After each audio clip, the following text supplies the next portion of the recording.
그래서 우리는 구약 성경에서도 이와 같은 것이 있지만은 이 생명의 흐름이라는 것은 말씀의 인터넷으로 믿음이라는 것으로 흘러 들어갔다 하는 것을 볼 수가 있고, 사도행전 바울 사도가 위대한 사도로서 탄생하는 것도 바로 이와 같은 인터넷으로 이루어졌다 하는 것을 사도행전 9장 이후를 보면 알 수가 있습니다. 사도행전 9장 8절에서 12절, 사울이 땅에서 일어나 눈을 뜨거나 아무것도 보지 못하고 사람의 손에 끌려 다마섹으로 들어가서 사흘 동안 보지도 못하고 먹지도 마시지도 아니하니라. 그때 다마섹에 아나니아라는 제자가 있더니 주께서 환상 중에 불러 이르시되 아나니아야 하시거늘 대답하시되 주여 내가 여기 있나이다 하니, 주께서 이르시되 일어나 직가라 하는 거리로 가서 유다야 집에서 5 사울이라 하는 사람을 찾아가라. 그가 기도하는 중이니라. 그가 아나니아라는 사람이 들어와서 자기의 안수하는 것을 보게 하는 것을 보았느니라. 참 묘한 걸 알 수 있지요. 사람과 사람의 연결선을 하나님께서 말씀으로 이렇게 연결하는 것을 보았습니다.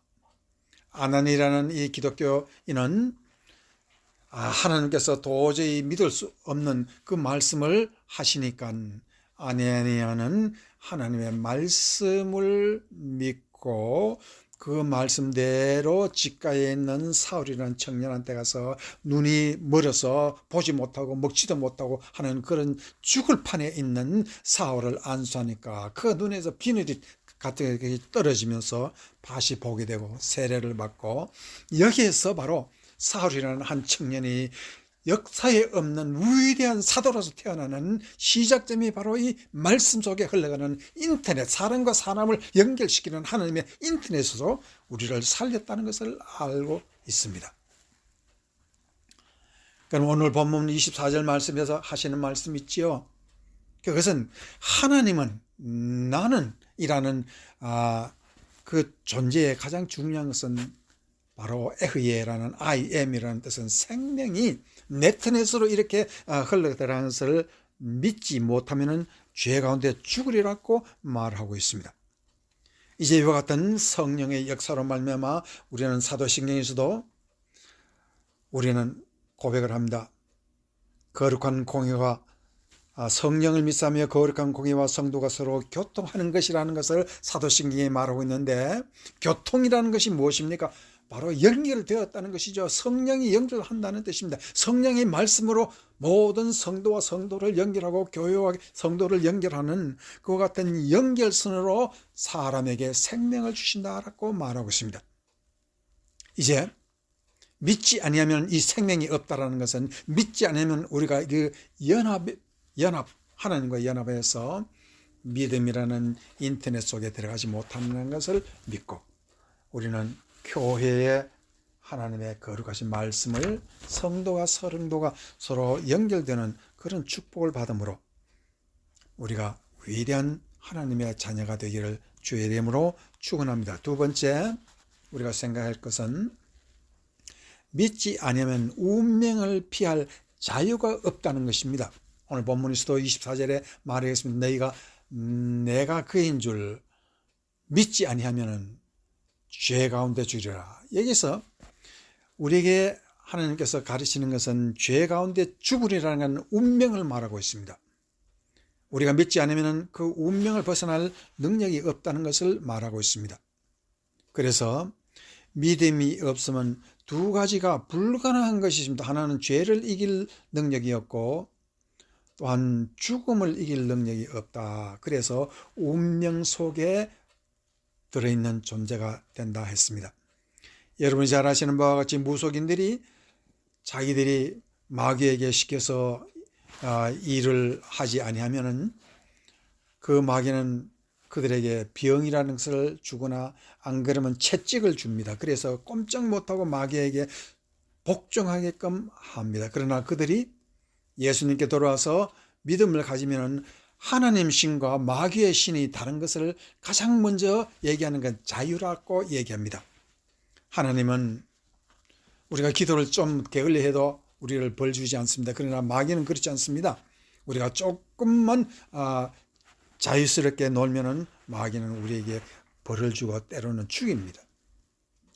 이것을 바로 성경에서는 뭐라고 얘기하면 자유의지라고 합니다. 예수 그리스도를 믿을 때 가장 먼저 주는 것이 뭐냐면 자유의지입니다. 자유의지라는 것은 이 자유인데 그 자유는 어디서 오느냐? 마귀에서 우리를 자유시켰다라는 뜻입니다. 베드로전서 2장 16절 말씀. 너희는 자유가 있으나 그 자유로 악을 가리는 데 쓰지 말고 오직 하나님의 종과 같이 하라 그랬습니다. 우리에게 가장 중요한 것은 신앙생활에서 자유의지를 어떻게 우리가 잘 쓰느냐 하는 것이 신앙생활의 훈련입니다. 조금만 우리가 피곤하면 기도하지 아니하고, 조금만 바쁘다면 우리가 해야 할 일을 하지 아니하고 하나님께 영광을 돌리지 못하고, 이와 같이 우리가 자유의지를 제대로 쓰지 못함으로 말미암아 하나님께 신앙생활이 제대로 안 된다는 것을 성경은 잘 가르치기 때문에 너희가 자유가 있으나 하나님의 종처럼 쓰지 우리가 함부로 쓰지 말라. 그 자유에 훈련하는 습관이 바로 기도의 습관이라고 말을 하고 있고, 그러한 의미에서 다니엘은 자기 자신을 훈련시키면서 하루에 3번 기도했다고 말을 하고 있습니다. 고린도후서에서도 12장 7, 9절에서 바울사도는 다음 같은 말을 하고 있습니다.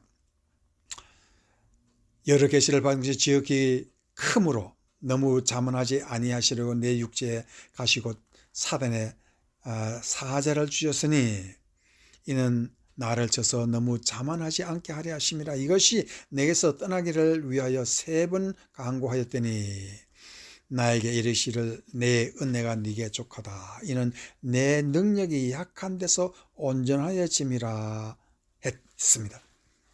하나님께서 왜 바울에게 어마어마한 성령의 은사를 주셨는데 그에게 이와 같은 사탄도 주셨겠습니까? 그 이유는 네 자유는 네가 마음대로 쓰지 못하고 하나님의 영광을 위해서 쓰라 하는 것인데, 그것을 쓰지 못하면 네 자유를 네가 스스로 훈련시켜서 네 자신을 매를 쳐서 훈련하지 않으면 위대한 사도로서의 어떻게 그 일을 다 하겠느냐 하는 것입니다. 그래서 이 바울 사도는 하나님 앞에서 자유의지를 훈련시키는 것을 깨달음으로써 이렇게 받았다 하는 것이 고린도후서 12장 7절 이후 9절에서 잘 나타나고 있습니다. 그리고 베드로후서 2장 19절에도 그들에게 자유를 준다 하여도, 그들은 누굽니까? 믿지 않는 자에게는 자유를 준다 하여도 자신들은 멸망의 종이라 했습니다. 여기에서 우리는 자유의지는 누구에게만 주는 것입니까? 예수 믿는 자에게 주시는 운명을 피할 수 있는 자유가 바로 믿음이라는 자유입니다.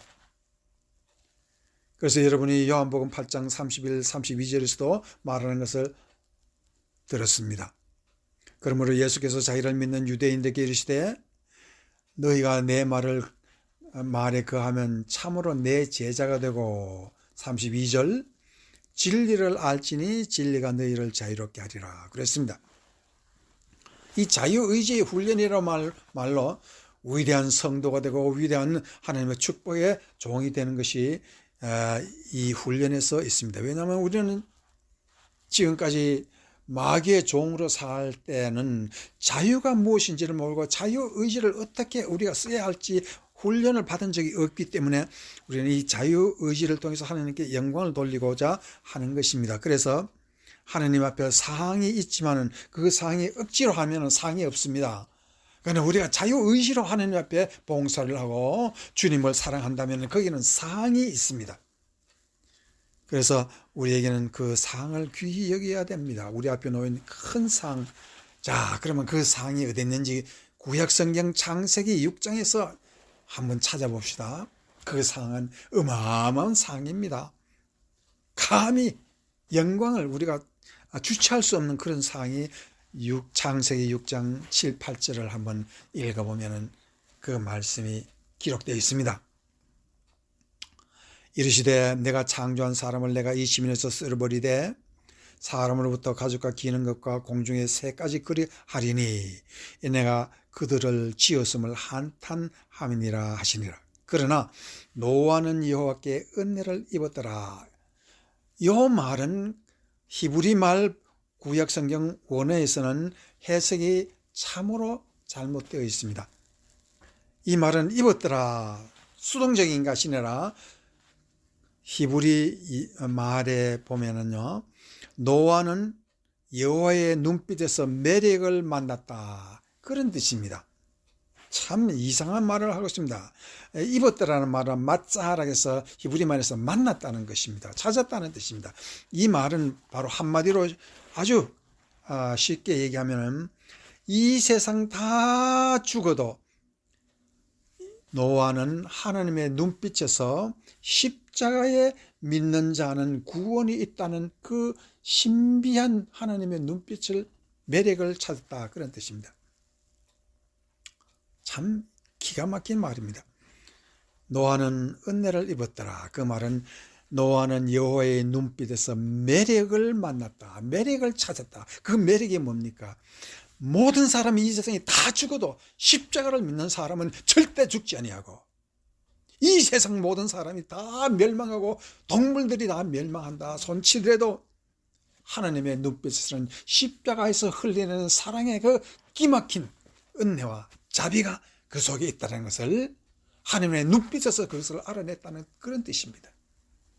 오늘 우리가 예수를 믿는다 하는 것은요, 우리에게 자유를 주시는데 그 자유를 십자가에서 흘리는 그 예수님의 하나님의 눈빛에서 우리가 자유가 있다는 것을 알아낸 것입니다.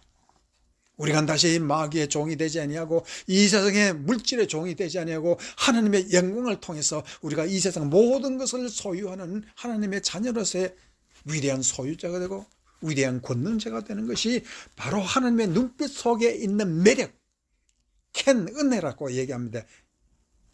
히브리 말에 켄이라는 말로 은혜라는 것은 바로 매력이라는 뜻입니다. 이와 같이 하나님의 십자가에는 매력이 있습니다. 이 세상 모든 사람들이 다 죽어도 십자가에서 흘리는 그 피의 공로를 믿는 자에게는 매력 있는 삶을 살 수 있다는 것입니다. 이것이 바로 우리가 이 세상에서 운명을 피하는 자유가 십자가 보혈에서 흘러내린다는 것을 말하고 있는 것입니다. 이제 우리는 예수 그리스도가 하나님 여호와이심을 믿고 압니다. 그럴 때 우리에게는 어떠한 축복이 내립니까? 하나님께서는 우리가 하나님 앞에 일을 할 때 남의 눈치 보지 말라고 그랬습니다. 하나님과만 은밀한 가운데서 기도하고 우리의 자유의지가 굴절되지 않고 세상 사람들의 눈치에 굴절되지 말라는 것입니다. 남의 시선에 굴절되지 말고 남의 어떤 잘난 것을 내 자신과 비교하지 말고 은밀한 하나님과의 눈길에서만 하나님의 매력을 찾으라는 것입니다. 그렇게 해서 자유의지의 훈련이 잘 된 사람은 운명을 피한다는 것입니다. 이것을 믿지 않으면 나의 자유는 찾지 못하고 우리는 운명의 노예가 되겠습니다. 그래서 이제 여러분은 노아와 같은 하나님의 기막힌 은혜라는 하나님의 매력을 찾아서 이 세상 다 멸망해도 믿는 자는 멸망하지 않는다는 그 믿음으로 하나님의 영원한 축복의 자녀가 되기를 주의 이름으로 축원합니다. 아멘.